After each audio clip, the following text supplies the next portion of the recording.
Welcome back to Breakfast at Stinson's. This is John Asher Thompson, and today we have Kat Kronenberg with us. Kat is an old friend of mine from college and really accomplished. She has written a book called Dream Big, which is or has been a #1 best-selling book on Amazon. She's got 2 more books in the works coming out. We're really excited to have her today. Hope you'll stay with us, and do please subscribe to our podcast, Breakfast at Stinson's. We'll be right back.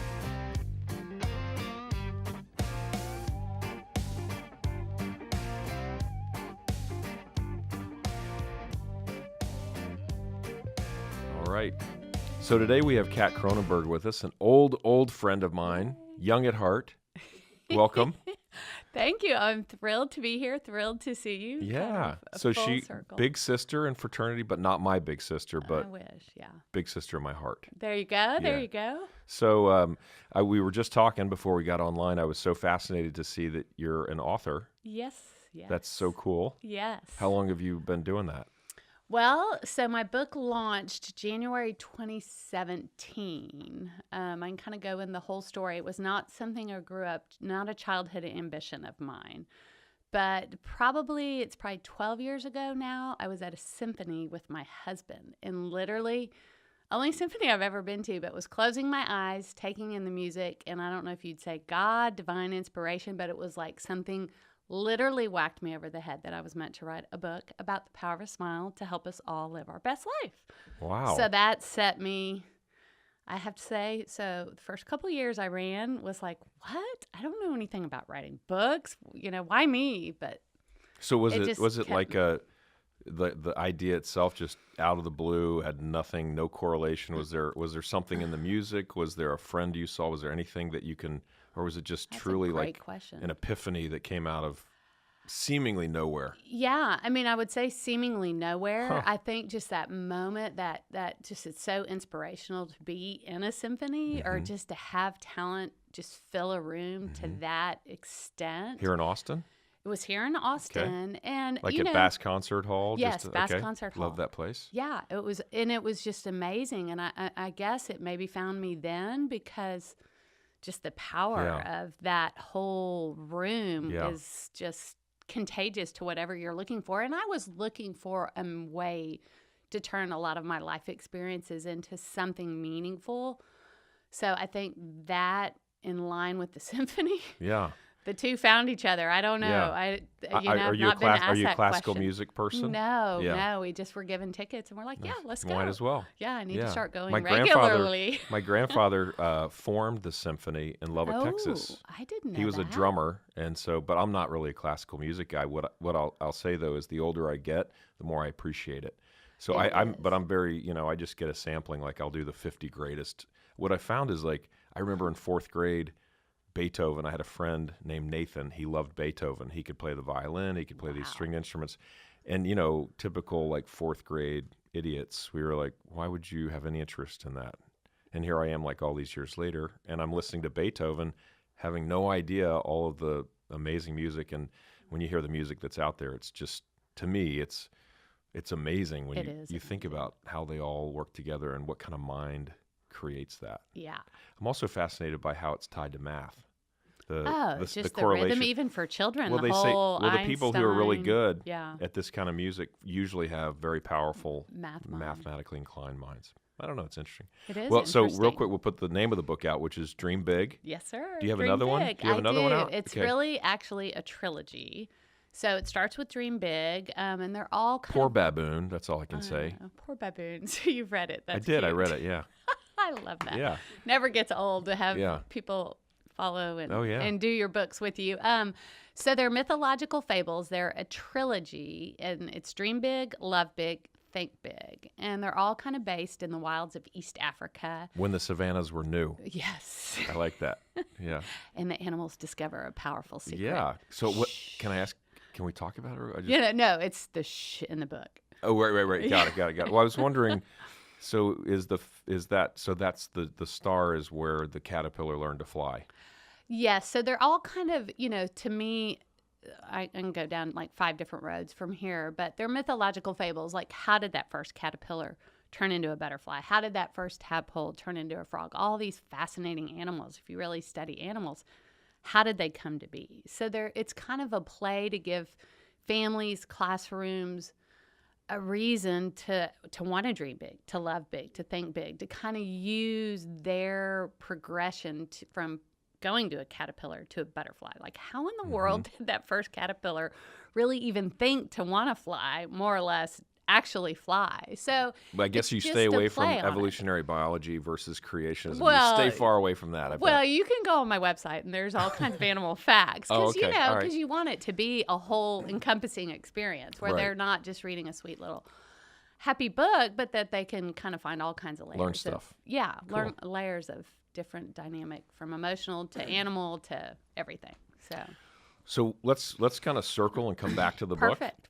Let's talk about kind of who you are and where you're from, and we can try to rock it through. I find it fascinating. We can relive old moments. Oh, yeah. But, wow, we could. Yeah, so where'd you grow up? And I know you went to the University of Texas, but just talk a little bit about your past and upbringing. So I am a Texas girl, born and raised, Fort Worth. Fort Worth, yeah. Fort Worth, Texas. Were you Country Day or Arlington Heights? I was Country Day. Private school girl. Yes, okay. K through 12. My dad was huge into education, and he felt like that was the best, in the area. So, which is a huge gift. So I went K through 12. I was a lifer, and then to UT, where I got to meet you, and loved UT. It was an amazing experience. Yep. And then what'd you study?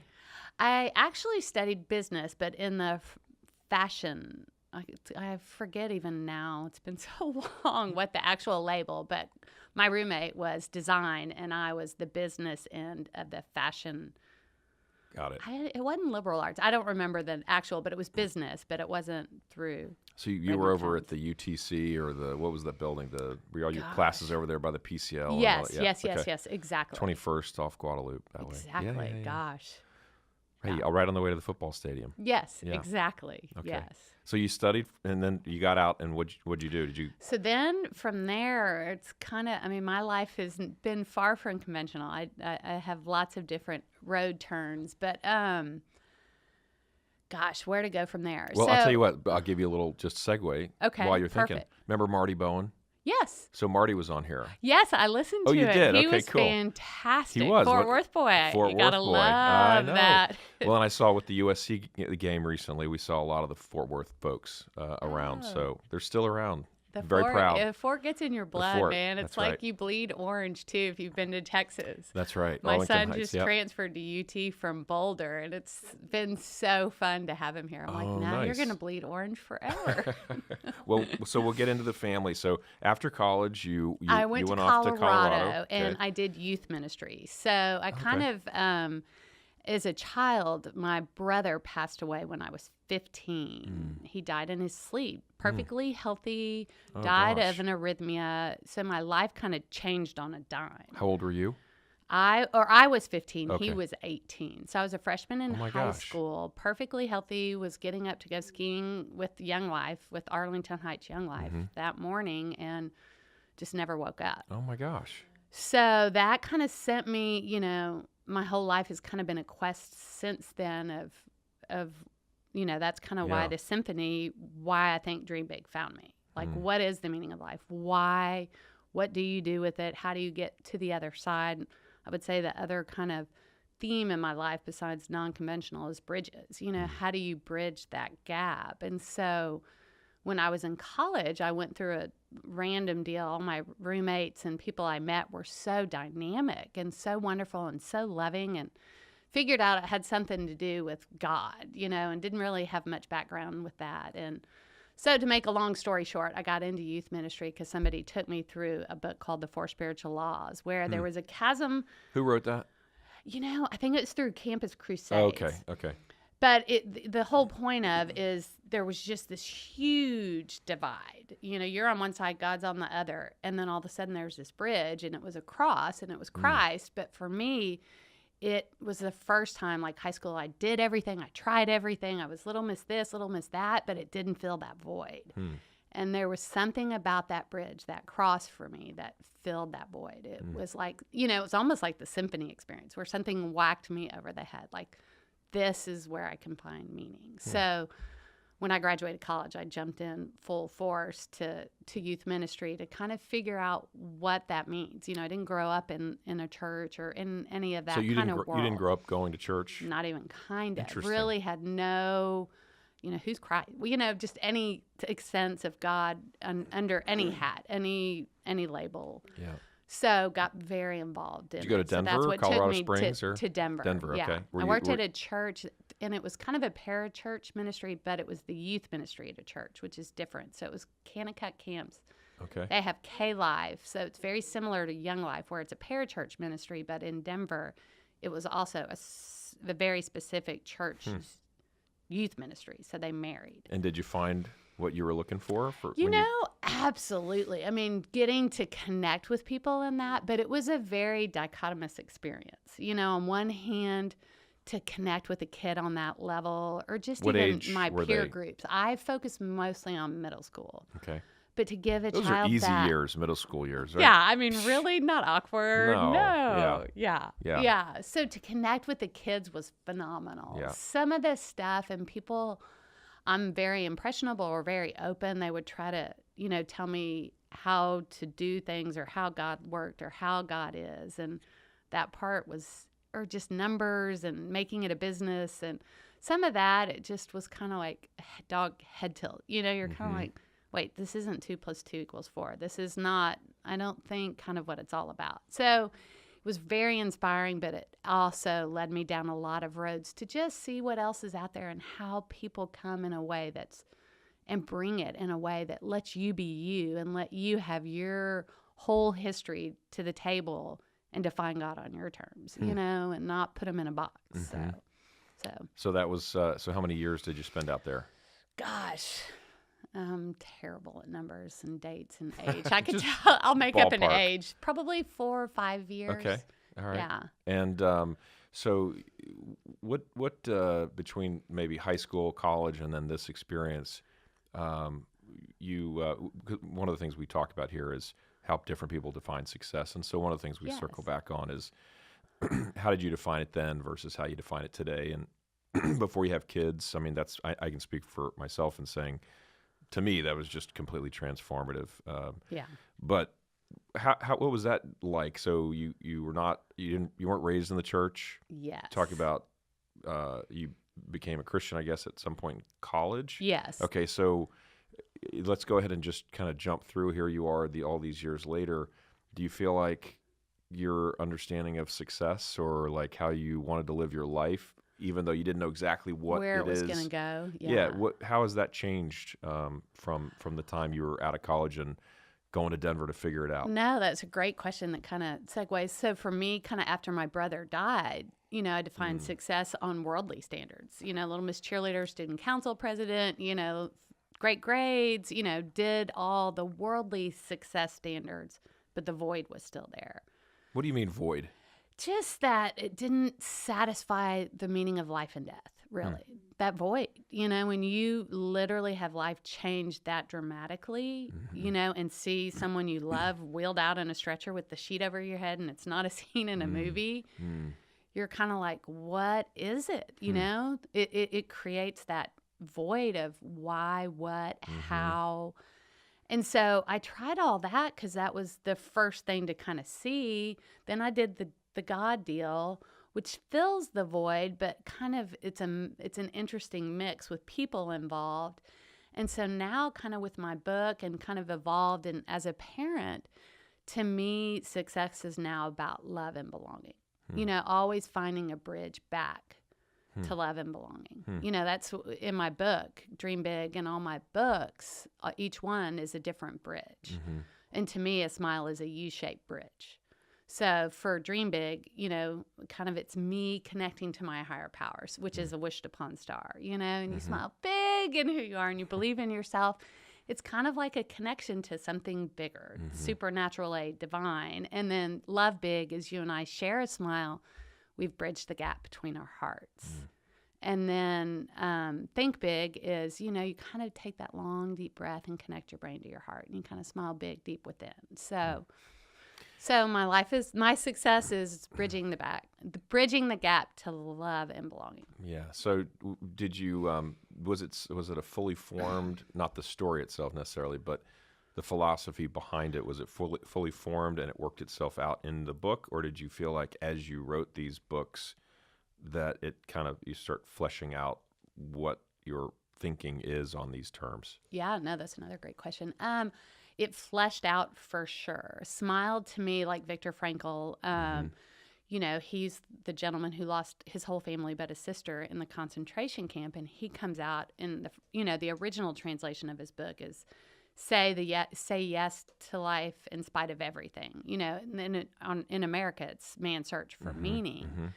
So to me, a smile is all encompassed in that. So kind of through all the different venues to fill the void and understand meaning and answer those questions, all that came back to a smile. The people that had what I wanted, it kind of came back to like a Maya Angelou. Say thank you.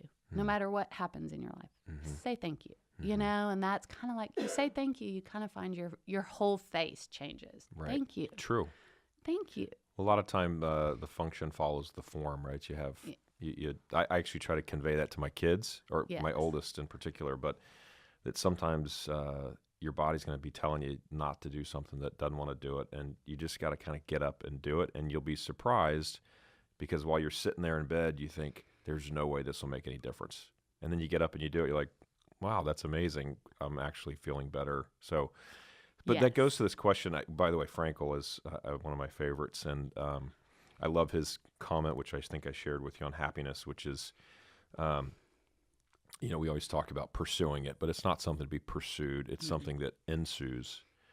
That's a good way to say it. It's really powerful. And so if you look at happiness as something that ensues, the really, among others, sort of the premise of this thing is the idea of not to get into necessarily, hey, what's the meaning of life? Because it's such a difficult philosophical question, and who knows what the right answer is, right? It's mystery. But what is important, I think, and curious to me is, you know, how do we define happiness? If I were to read between the lines and take what you're saying, it sounds like, hey, smile, say thank you, and that will bring greater joy.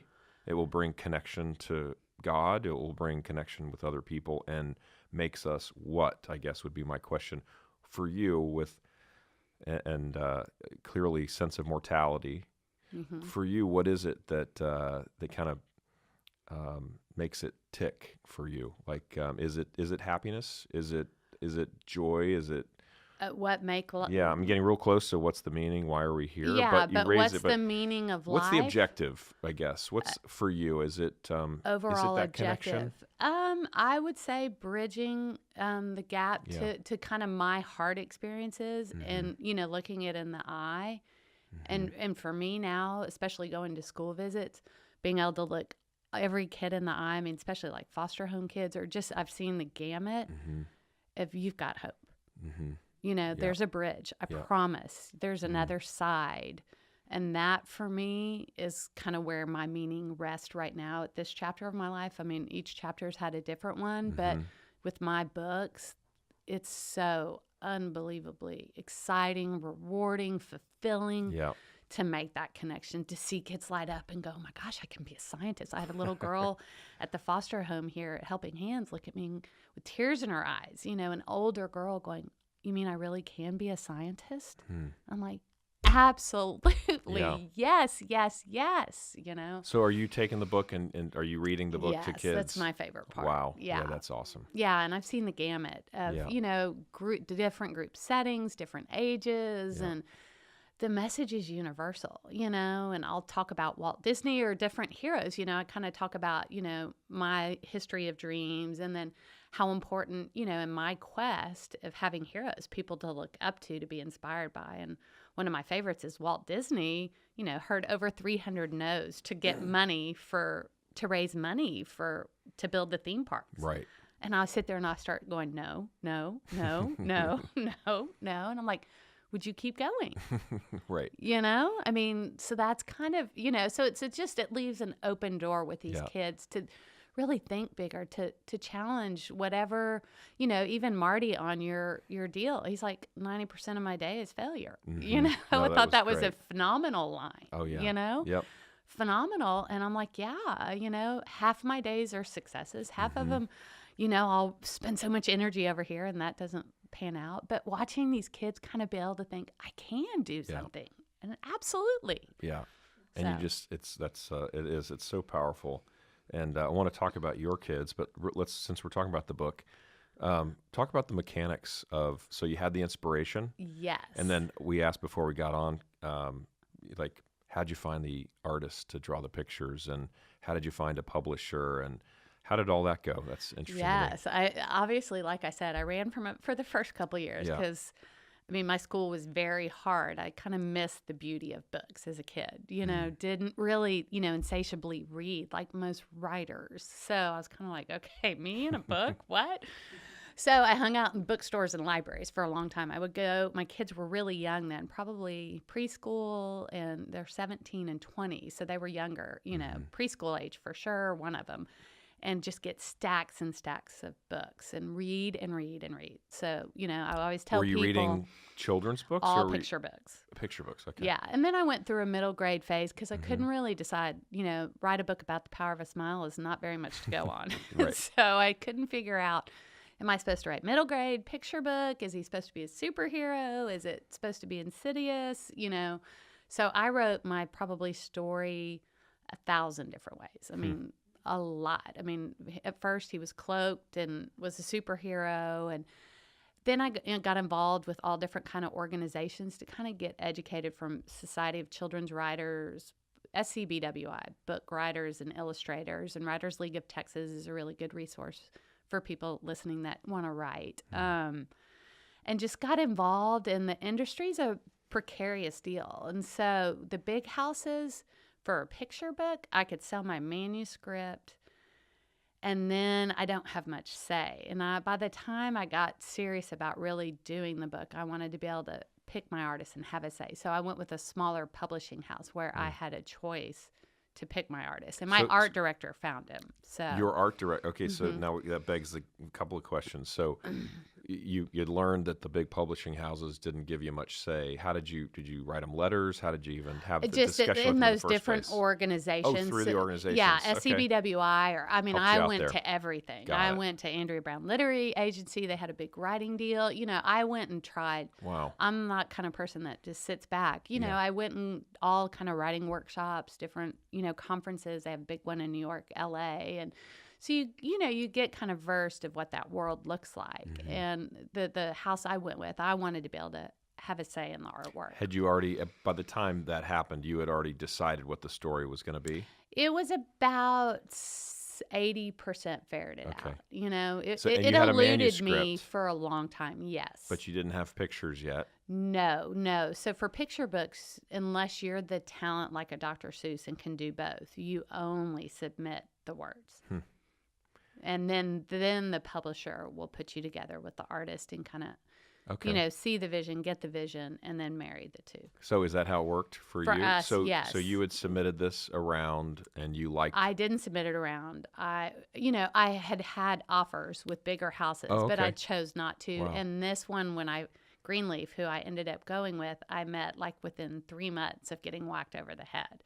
Wow. And then they circled back about 10 years later when I was ready. So it's kind of divine. I don't know what you would call that, but they were the perfect fit for. I mean, this is a pretty competitive space now, right? Oh, I mean, for sure. Everybody's a lot of so think to about get there's published at all, hundreds of thousands of books that come out every year, Right. and yeah, it's a bizarre industry. I mean, it and then even writing it is one facet. Now you got to get out and hit the pavement because people don't know until they know that it even exists. So it hit. They suggested an artist to work with you. Yes, we went through I think 4 artists till we found the one that was the perfect fit. And what was the criteria? What made it click for you? She just got my vision, and she's from Belgium, doesn't even speak English really well. Wow. And so, I'll tell that to the kids at school visits, like, you don't know. Anything's possible. Like, here we are. We're total strangers, have never met, and can create something that is changing, or touching lives, or that I find thrilling, And do they take care of? Was this someone they already had, like a stable of I don't a number know of artists? how But he they found him. But they Yeah. introduced. Yeah. him? It's a she. It's a she. Okay. Yeah, she. Yeah. And what's she like? You've worked with her, or is it all I mean, remote? I had to go through my art director. Got it. So I never got to, afterward I talked to her because she helped me, develop some things for my website. Yeah. But during the process, never got to And all art director. But I got to, we would go through what worked, what didn't, what would be better. But creative endeavors are pretty vulnerable. So I think probably the industry has learned that to keep it a little bit, yours is here, let me be the middleman. got it. And the art director works for the publishing house. Yes, And and what's my the name art of the publisher? director, Greenleaf Book Group, Greenleaf, and okay. Neil Gonzalez is my art director, and Okay. he's phenomenal. And where are they based? Here in Austin. In Austin. Yes, sir. Okay. And is it all over the book? Is it in Barnes and It's Noble? everywhere. Or? Barnes and Yeah. Noble. I got it on Amazon. I got it on iBooks. Oh, you did. And Oh, I got love it. that. I read it on my iPad Pro, which is a there you great. go. We have having 3 kids. There The you- picture books are best on the biggest iPad you can find. Oh, that's interesting. As I'm not an opposed to- iPad person, so I need to go check it out. Oh yeah, it looks pretty good. I actually left it charging in my Oh, office. shoot. Yeah, I'd but be curious. I own it. I don't think Yeah. I've seen it on an Well, I'll iPad. show. I've got a 7-year-old who actually really enjoys the picture books, and I'll bet you Boone would like it too. The 8-year-old, he would probably enjoy it as well. So that's so great. So talk about your family. What you said you My have family. two kids. Oh yeah. So my family now. Yes. Well, so my life is a little complicated. Yes, I have 2 amazing boys. Knox, who is 20, who just transferred here to UT from CU Boulder. He went 2 years there and now here, which he was planning to do all along. And then I have a senior in high school at Hyde Park, Jackson. Go Hyde Park. Go Hyde Park. Yeah. And then my sister passed away the same way as my brother from an arrhythmia in her sleep. Really? Yes, that's why I have a defibrillator. So yeah, it's Oh my like, gosh. how much of my story do you really want to know? But I had my sister pass away, and then her husband years later passed away. So we adopted my nieces. So I have 2 adopted daughters, Catherine Stokes and Ashley Pingle, and 4 grandbabies. Oh my goodness! And where are they? What age are they? The nieces? The nieces, 35. They're the I ones might with be the lying children. about ages. So they're your Yes. grandbabies. Got it. Yeah, so 35 and 30. I think I'm close. I have to do math to do ages, but So I don't. 35, 30. Okay. And are they here in Austin? One just moved here. One was here. She moved away back to Fort Worth. Okay. And then the oldest just moved here this summer, and she has the 3 girls. So they live a mile away from us, so it's been fun. Well, I don't want to dwell on arrhythmias, but I am curious. Yeah, so no, please. was, I'm an was open book. Was it an altitude for your sister? I presume your brother was skiing, so he was up somewhere. No, he was in his sleep. So both arrhythmias were in their sleep. But he Obviously was not in the genetic. mountains. No, he was going skiing that Oh, day. he's I going was not got being it. very clear. I see. He'd Wow. been up that night, bought skis. I was up writing Yeah. a paper for school, so excited. And then the next morning you hear my parents Mm-hmm. screaming, and we live next door to our pediatrician, and you're running, boom, life changed on a dime. And then my sister, it was probably, and my parents didn't think to question it, thought it was just a random isolated incident. I don't know what they thought. I was young, so I just I'm 15. But say 15 years later, my sister on her 38th birthday never woke up. The morning do of they her tie it to 38th. anything? I mean, exercise the night before, or Yeah. overeating the night before? I or, mean, is there? There's no, Yeah. my parents didn't do any research when my kids were first born. Or right after they were born, I went on a huge, kind of medical, let me figure this out. I feel very responsible as a mother. Tried everything, every rock from long QT is one that causes sudden death to Brugada syndrome. You can test those by blood. I don't have that. But so for me, I wasn't willing to take the chance. So I had a defibrillator put in, Just as a precaution. yeah. I mean, I don't want my husband. How complicated?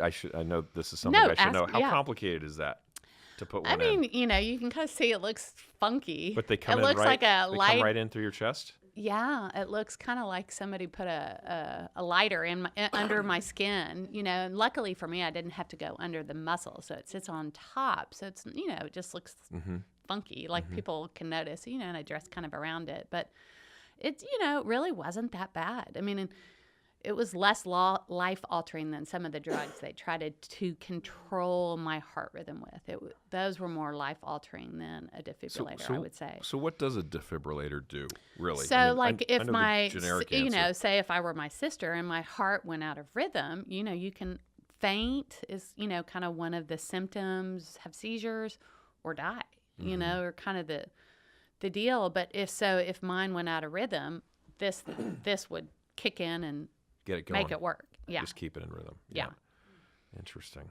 I know. So, and, you know, I've had it, let's see, my son's 17, I think 15 years. And, you know, it was not that, I mean, I can't remember now the first time I think I was running around a week later, you know, and I have to be careful. I don't have full range of motion and I've had to go in and replace it. The battery, you know, I'm home one day and all of a sudden you hear this beep, beep. And I'm like, I'm home alone. I call my husband. I'm like, I might be detonating soon. I'm not sure what's happening, you know, but I figured my guess was it was battery, but I just, you know, I didn't know. And it was battery. So then you have to go in and get it replaced. So, well, it's, you know, we talked about one of the folks who was on, we talked about kind of mortality, and I can see why, you know. So now you can kind of play my whole life together. It makes a little more sense. And we were talking, she said, no, I don't consider it morbid at all. It's just, and we said, you know, you got death and taxes. Yeah. It's just practical, right? So how are you going to live your life? Yes. So you wrote a book or books. That's one thing you did. Yeah. It sounds like you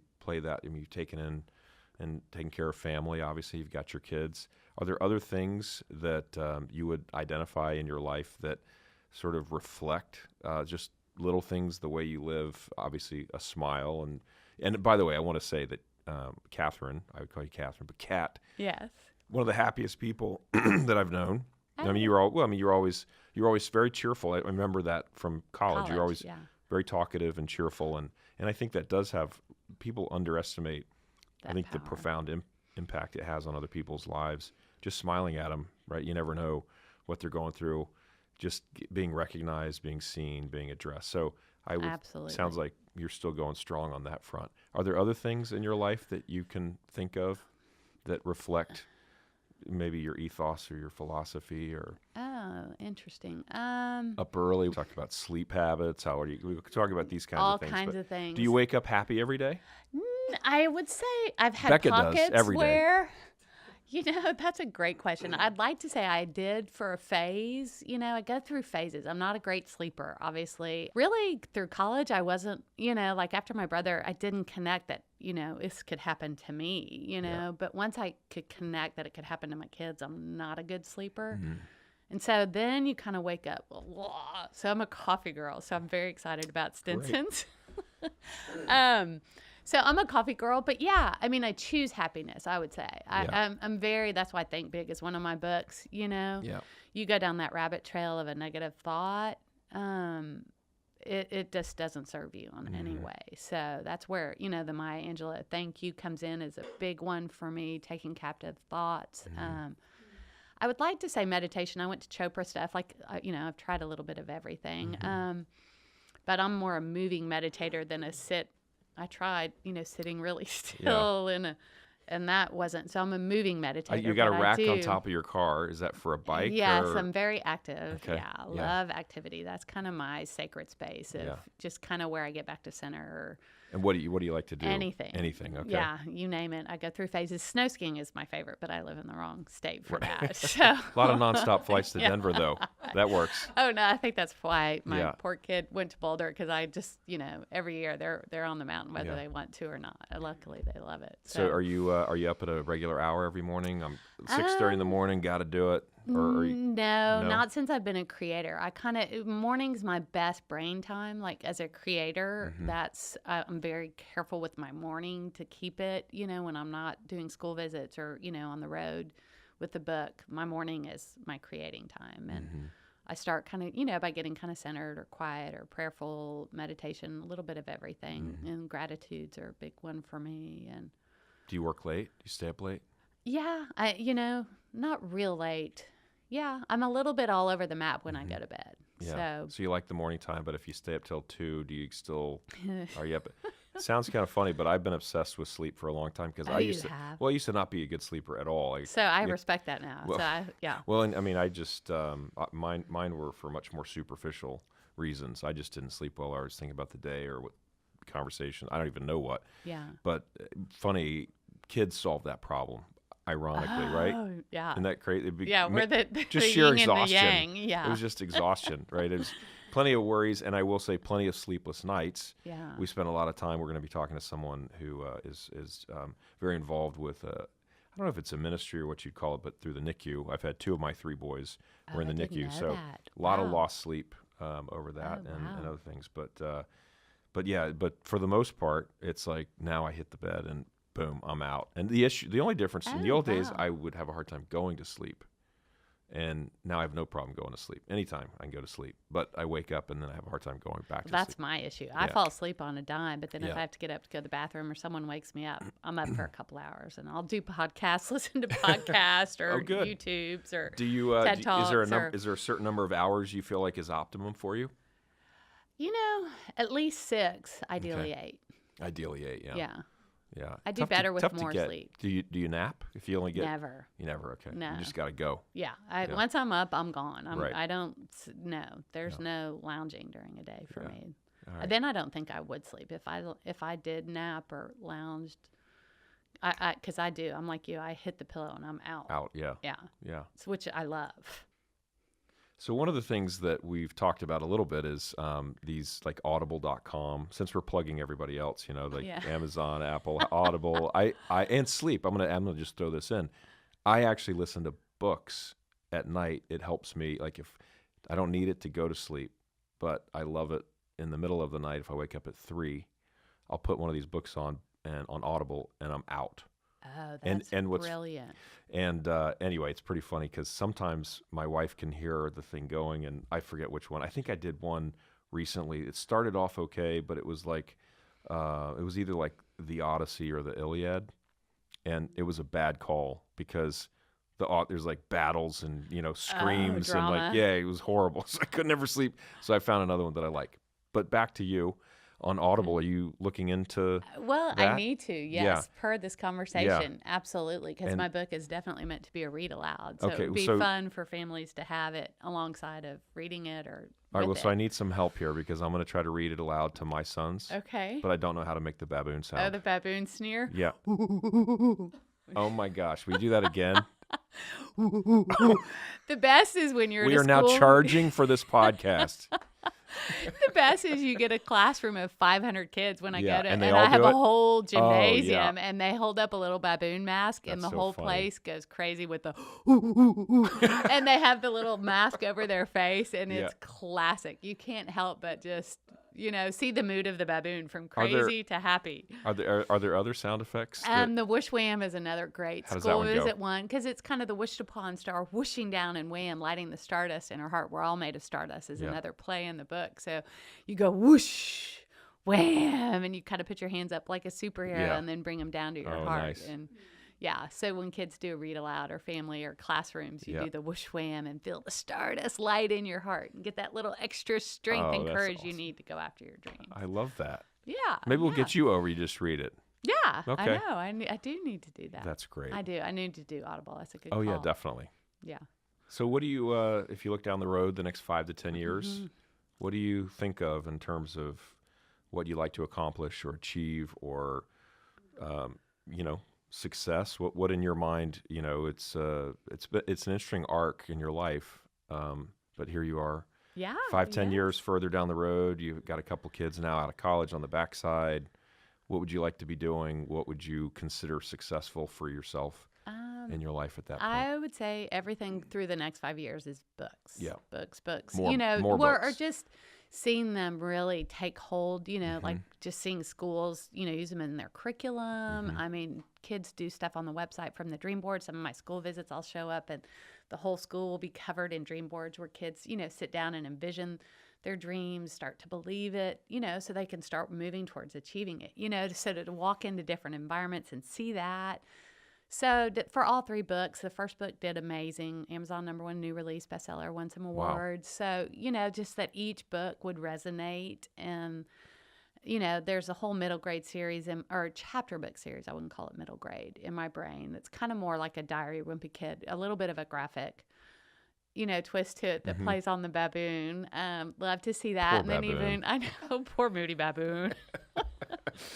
But I can't really go into it, but there's a whole series off the Moody Okay. Baboon that's really funny and clever. I mean, I might tell you offline afterward and see Becca, what you make sure you think. record that. Yeah, exactly. And then ideally, I mean, my huge dream would then ultimately see it do something with movies.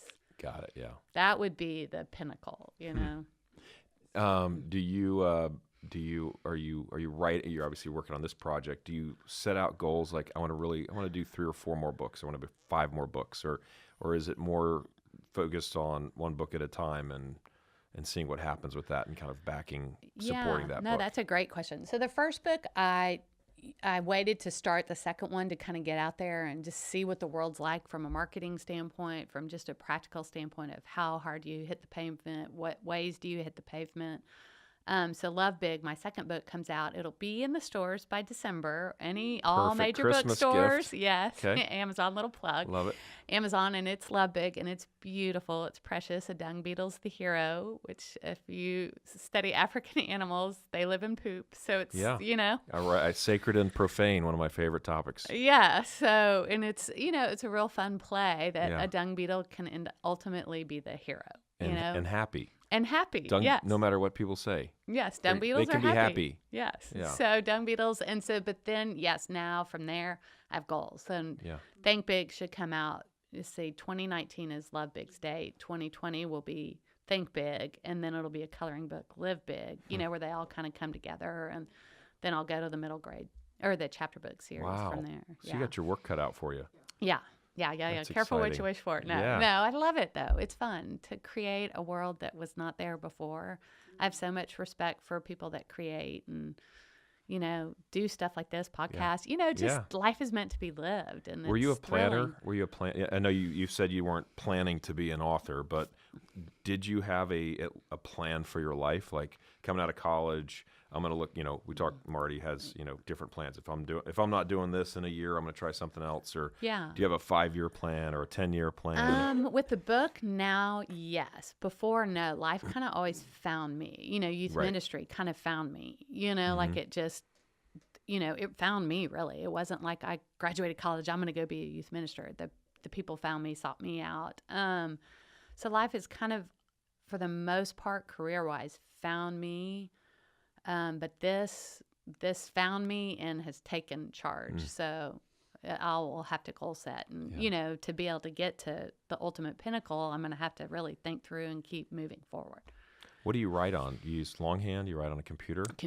All computer, which is great. Use a Mac or Mac. You use a Mac, okay. I'm a Mac girl. And do you write anywhere? Do you have a particular place, or if you're on a plane, or can you write any time, or do you take notes and then get back to your spot and write? How do you have a method at all? I take notes all the time. I speak How do into you- my how- phone, okay. the notes on A my, recorder? I have an iPhone. So there's, that note section. I'll Yeah. either, type them in or talk them in. Like on skiing, like my second book, a lot of the animals and I'll go ski by myself and, ski hard, then lay down on the mountain and talk into my thoughts and then get on the ski lift and, Do you have to listen to yourself, or does it get transcribed by, like, do you go back I do have to go back and reread you go it. back and listen to yourself? Or no, it transcribes. It does but transcribe, it okay. definitely autocorrects all kinds of crazy stuff. Right, So okay. you're All right. like, wait, what was I thinking? I'm very intrigued by the process of writing. people, Did yes. you ever read The Movable Feast about Hemingway, or by Hemingway? No. Oh, it's great. It's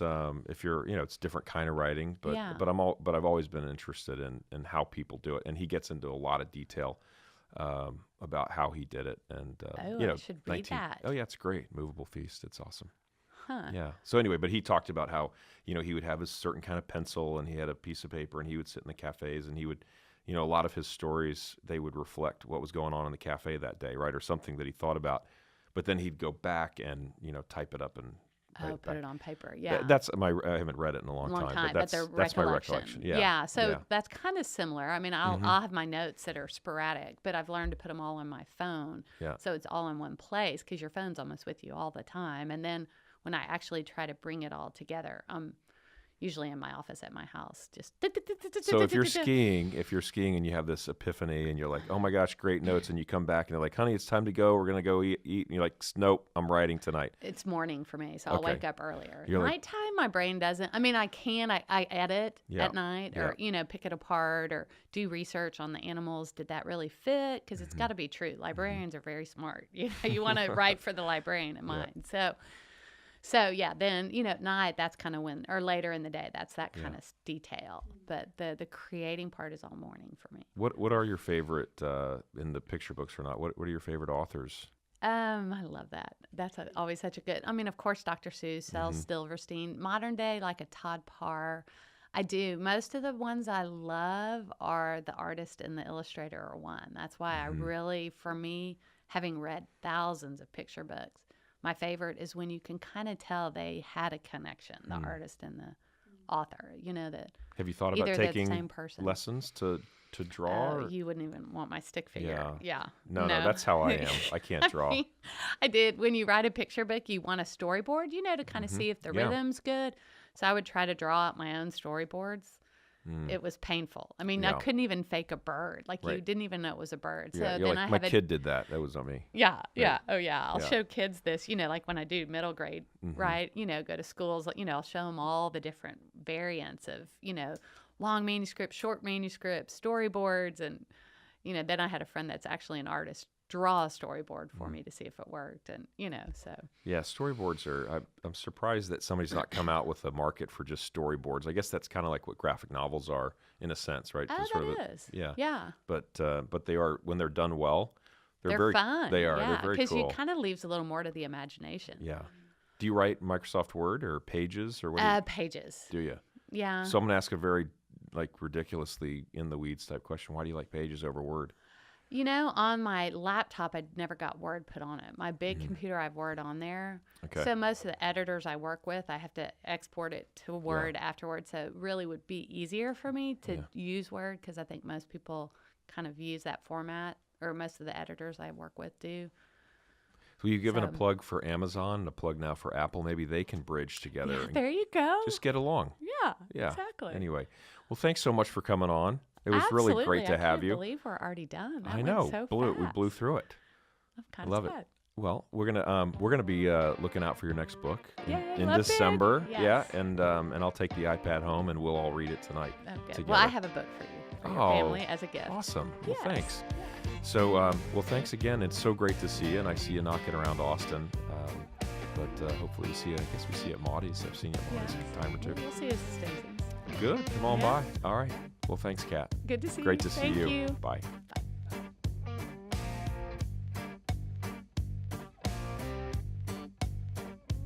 Thank you for tuning in today. Breakfast at Stinson's. We are very happy to have you. Next week, we'll be back with another great guest. So please join us. In the meantime, come visit us at Stinson's. We're at 45th and Burnett Road. Come have a taco, a coffee, or a cocktail. Look forward to seeing you. Thanks.